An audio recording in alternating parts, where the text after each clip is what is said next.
Canada, the European Union, Japan, Mexico and South Korea will meet in Geneva next week to discuss how to respond to threats by U.S. President Donald Trump to impose tariffs on U.S. imports of autos and car parts, officials familiar with the talk said. The Trump administration has come under heavy criticism from automakers, foreign governments and others as it considers tariffs of up to 25%, a levy critics warn will hike vehicle costs, hurting auto sales and global industry jobs. Several auto manufacturing powers have been talking to each other in recent days about their fears and a possible coordinated response to Trump's Section 232 investigation, which he ordered on May 23, into whether auto imports are a threat to U.S. security, sources say. Read more. Canada, to host meeting on World Trade Organization reform, but without U.S.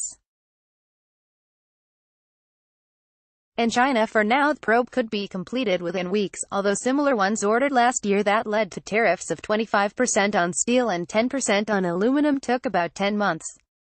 The Commerce Department has 270 days to offer recommendations to the president after such a probe starts. He then has 90 days to act upon them.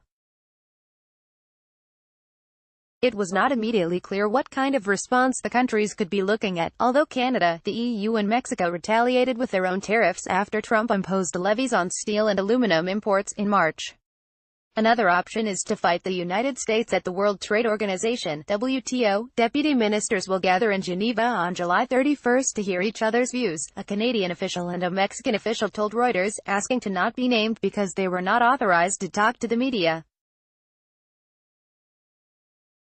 Watch, what is it, trade war? The meeting is meant to bring together major auto-producing nations so we can discuss our concerns over the U.S. Department of Commerce's Section 232 investigation of automobiles and parts, said the Canadian government official.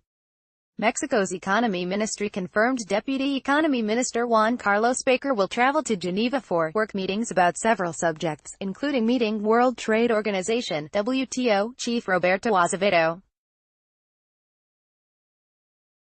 The Canadian Foreign Ministry declined to comment.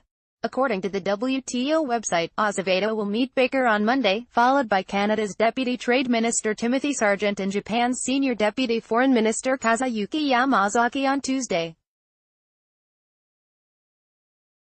The Mexican official said the meetings were related to the auto tariff issue. Read more, how Trump's tariffs are hurting Americans. Eventual tariffs on autos could hit companies including Korea's Hyundai Motor Co., Japan's Toyota Motor Corp. And Germany's BMW, as well as global factories for U.S. brands General Motors Co., Ford Motor Co., and Fiat Chrysler Automobiles N.V. Trump's agreement on Wednesday to refrain from imposing car tariffs on the EU in return for reduced trade barriers for U.S. products has helped cool fears of a trade war, but his final decision will not be known until the security investigation is concluded in coming months. Watch, auto industry braces as U.S.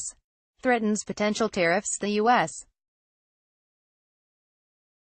automakers lowered their full-year profit forecasts on Wednesday due to the trade frictions, and their stocks fell as investors bet the disputes would hurt margins and sales. Although hopes of a breakthrough in U.S.-EU trade talks boosted car makers on Thursday, the planned meetings are a sign that auto-producing nations want to prepare for the worst.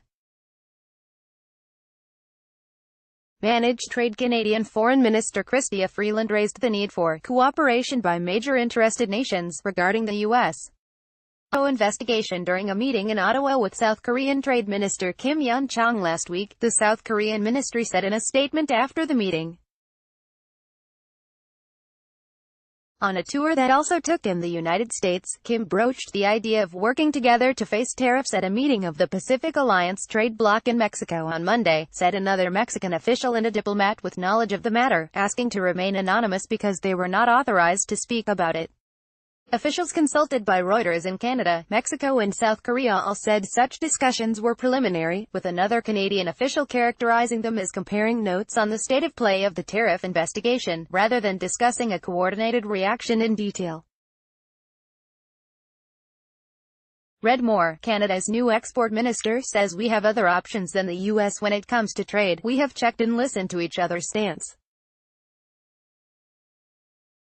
However, as the auto tariff probe is still underway, it's hard to know how things will turn out at this stage, said a South Korean Trade Ministry official who declined to be named because he was not authorized to talk to the media. Probe results should come out first to work on a joint response, the official said. Canada is concerned South Korea may achieve an exemption that would give it a competitive advantage, the diplomat said, after the Asian country accepted quotas on its steel exports in return for an exemption from the metals tariffs that hit Canada, Mexico and other allies. Watch. Trump's auto tariffs could impact Canadian consumers on Duke Jin, a Seoul National University professor who advises the government on trade matters, said South Korea's government was divided over what course to take. South Korea is at crossroads, he said, on whether to deepen managed trade with the United States or to get tough, such as complaining to the WTO and using retaliatory tariffs. Because of varying domestic rules on tariff retaliation, coordinating any action between several countries quickly becomes fiendishly difficult, the diplomat said. The idea is that we want to know that if we go to the WTO, if we use NAFTA, the North American Free Trade Agreement, in our case, or if we retaliate, our partners will be doing similar things, said the diplomat. Trudeau says government will continue to support auto workers. The conversations are more intense than before the steel and aluminum tariffs, the diplomat and the Canadian official said. One reason may be that countries now know Trump does not hesitate to pull the trigger on tariffs. Another is the economic weight of the auto industry. The United States imported $173 billion of cars and $70 billion of auto parts in 2016, compared to $21 billion of steel.